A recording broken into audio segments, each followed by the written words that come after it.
Oh, I love football. Always have. I've had football since every fall since I don't know my freshman year in high school. I guess didn't have middle school or anything like that back where we grew up. So freshman year was first one. So whatever year that was, um, probably '85, fall of '85, probably there, Steve. Um, Keeps coming back. I don't know. I just love football. Love working with the kids. Always have. I don't know. It's probably I think it's my 29th year coaching. So whatever that adds up to from 1993, I guess. So yeah, 10th year here as head coach at Assumption, 15th year overall. So starting to get grayer. And just talk a little bit about, obviously we'll get into expectations and everything this year. 2 years ago, 0-9 last year, very, very successful. Just talk about going from that year to last year and now coming up here this year. Well, it's small school. You're going to have big grade. You're going to have classes where you have a lot of kids and or a lot of boys that play football, and you're going to have some that don't. And you know, when you have a couple of years in a row where you don't have a lot of older kids and you're playing freshmen and sophomores, you're going to struggle. And it doesn't matter how good they are, those freshmen could all turn into be, every one of them, all conference, sophomores, all conference players, and it doesn't matter. They're going 14 and 15-year-olds going against 17, 18-year-olds. It's not going to happen. So, yeah, it was just one of those things, and we've seen it before. I mean, you go up and down. I mean, you'll have a run of 4 years where it's really good, and then you get a couple of years where you're down, and that's where we're at, and coming back up on that again, you know, from the year before to then, and it's just one of those things you expect, and you hope it doesn't happen, but it'll happen. It's, you know, when you got a school of 125 kids, it's going to happen. And just talk about that. You just mentioned all those freshmen, sophomores, now juniors and seniors. Good sophomore class as well. Just talk about bringing those guys back again. Yeah, I mean, it's a shame they couldn't play JV. They had to play varsity, but you know, they learned a lot, and they're getting all those reps younger, and now when they're bigger, faster, and stronger, it pays off. And again, a lot of skill guys left that coming back from last year. Just talk about the guys on the outside. I think I think there's nine starters on both sides coming back for the most part.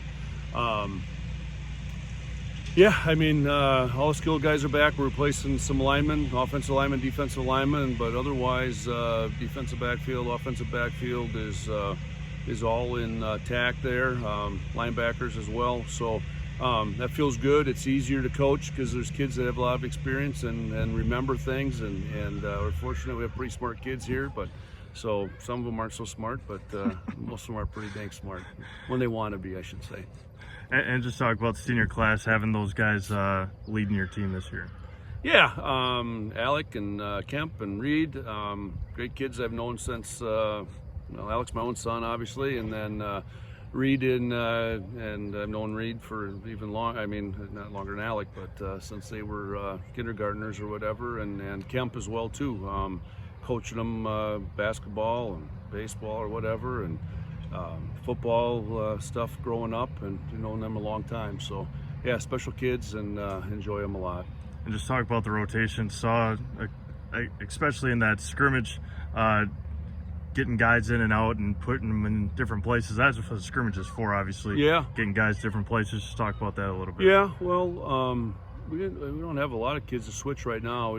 There's 5 kids that are ineligible due to grades, and so that hurts a little bit. We had some kids that were on vacation, so they didn't have enough practices in for the scrimmage, and yeah, I think we only had 14 that we suited up for the scrimmage. So we'll get a couple of those guys back, but I think we're still only suiting up 16 for Friday night down at DeSoto. So, but once those other guys come back and stuff, that rotation will help a little bit more. So definitely some Ironman football going on with all those guys.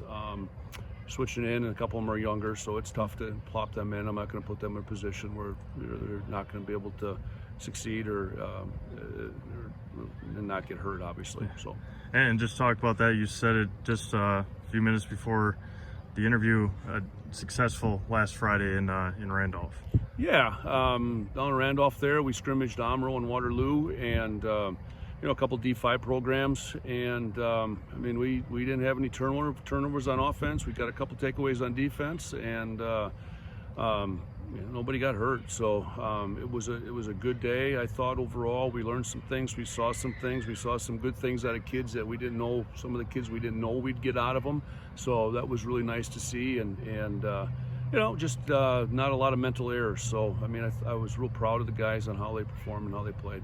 Before we get into this Friday, just expectations for this year for you guys. We've talked about it all the time. We feel that we have a team that can compete for a conference championship, and that's our goal as far as getting to that point. Got to stay healthy and keep the guys on the field that are playing and keep them playing. But overall, we got a really nice, talented group of guys, and up front and everywhere. We've had to rotate some people this week for the next couple weeks here with tight ends playing O-line, halfbacks playing O-line, fullbacks playing O-line, and stuff like that. And it's working out good. I mean, those kids are talented kids, and I'm sure it's more a glory to carry the ball than it is to block for someone else carrying the ball. But it's just selflessness, and that's what the championship team does. Is if they can be selfless, good things will happen for the team. Heading down to the Mississippi Valley on Friday against a good DeSoto team. Just talk about the Pirates a little bit. Yeah, a nice team. Got quite a few returning people, it looks like. O-line, D-line, real strong. Quarterback seems to run and throw the ball well. Good running back there. So, I mean, it'll be a good game. They're pretty tough. They're real physical on defense, and we'll see what happens. And then, obviously, stuff going on over at Lincoln. Just talk about playing over at a new field over in at Lincoln High School. We have a turf field there.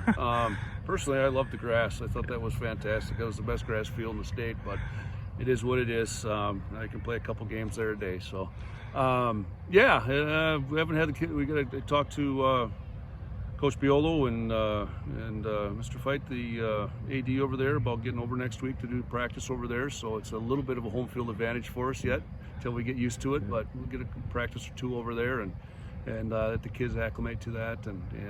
But yeah, it'll be exciting to be one of the first games to ever play on there. So yeah.